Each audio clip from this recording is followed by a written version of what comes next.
Dažniausiai sveikatai ar net gyvybei pavojingos situacijos užklumpa staiga ir netikėtai. Skambinkit numeriu 033, paskambinsite tiesiai greitąją pagalbą. Laiku ir tinkamai suteikta pirmoji pagalba tampa aukso vertės. Įsitikinę greitosios pagalbos stotyse dirbantys paramedikai.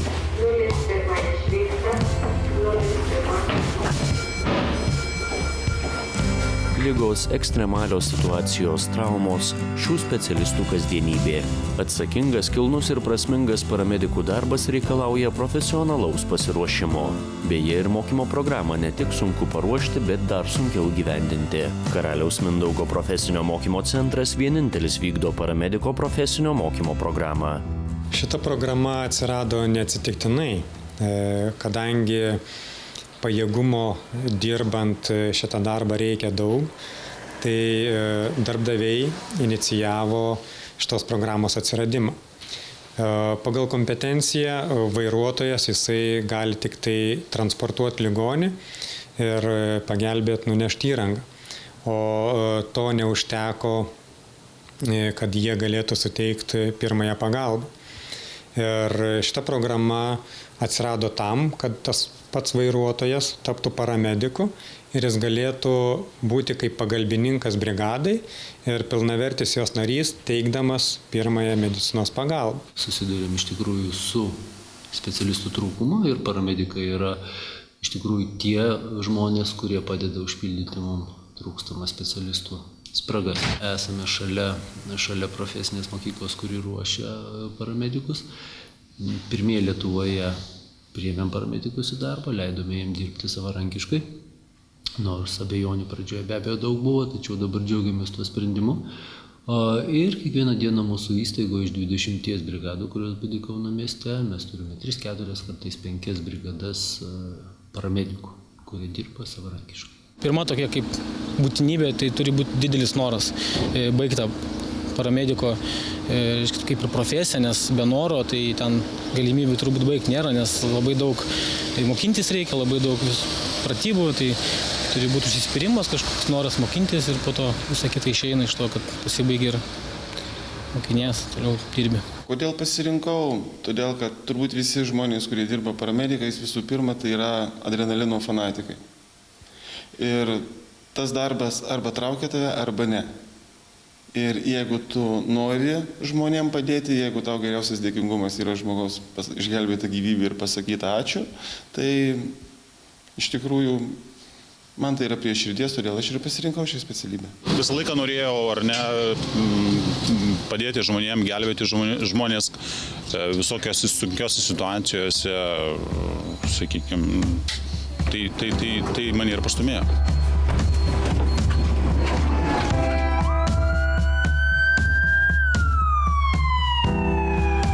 Sudėtingi, daug kantrybės ir tvirtų asmeninių savybių reikalaujantys paramediko mokslai griauna stereotipą, kad mokytis profesinėje mokykloje paprasta ir lengva. Dažnai šią profesiją renkasi ne tik greitosios medicinos pagalbos stočių darbuotojai, bet ir būsimieji medikai. Daugam tai tampa pirmuoju laipteliu siekiant tolimesnių studijų. Studijuoju mediciną 3 kurse ir jau 2 kurse supratau, kad universitetas tų praktinių žinių, ką gali suteikti paramediko studijos, tikrai neduos.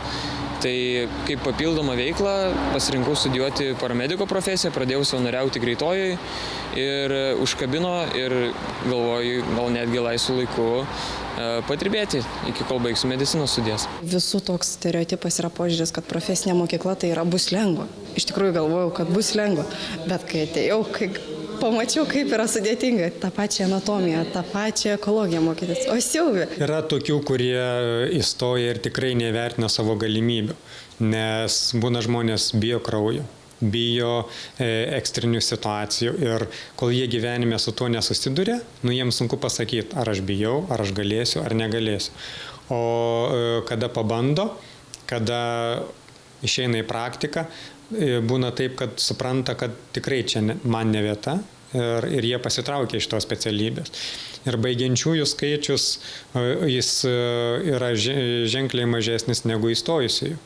Dėl tų pačių priežasčių, kada žmogus teoriją jis gali išmokti, praktiškai jis turi reaguoti į situaciją nedelsiant. Paramedikai patys pirmi žmonės, kurie prisiliečia prie žmogaus.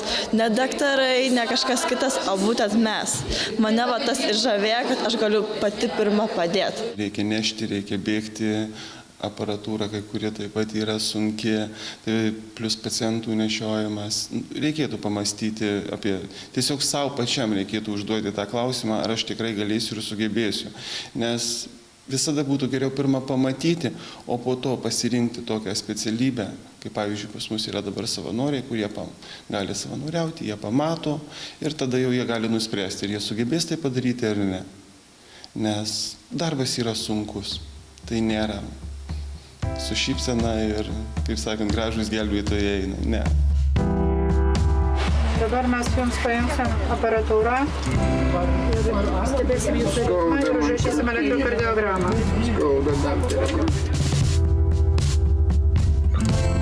Praktinės žinias ir įgūdžius būsimiesiam paramedikam perduoda savo srities profesionalai. Ilgamečiai paramedikai praktikai. Siekiant mokymo kokybės, kasmet atnaujinama šiai programai reikalinga techninė įranga, sudaromos palankios praktikos sąlygos. Praktikos metu, kada jie ateina į praktiką, matosi iš tų žmonių, iš tos gausos, ką galima būtų atsirinkti darbui. Lieka tie patys gabiausi, kurie gali toliau tęsti darbinę patirtį.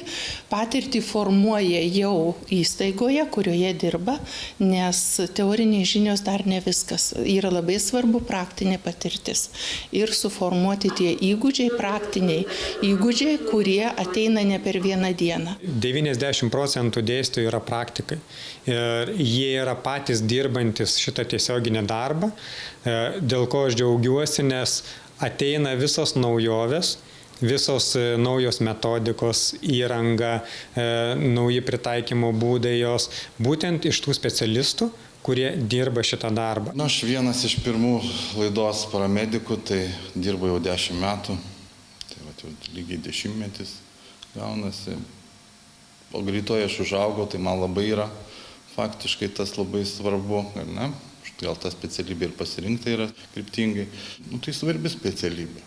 Atsakingas darbas iš tikrųjų. Paramedikas ateidamas mokyti šios specialybės turėtų būti pirmiausiai be galo fiziškai tvirtas, moraliai tvirtas, sąžiningas. Tie, kurie ateina pas mus, tai dirba su noru ir be abejo, kad realybė, romantikos joje gerokai mažiau turbūt, negu taip, kaip įsivaizdavai, ar ne, kad lakstysi visą laiką kaip gelbėtojas, gražus, pasipuošęs, raumeningas, realybė dėja būna truputėlį kitokia, ar ne, ir kartais gerokai skaudesnė, tai, bet tikrai žmonės dirba, tikrai džiaugiamės jų darbo ir jų įnašų, nes, dabar jau sunkiai įsivaizduoju įstaigos darbą be paramedikų.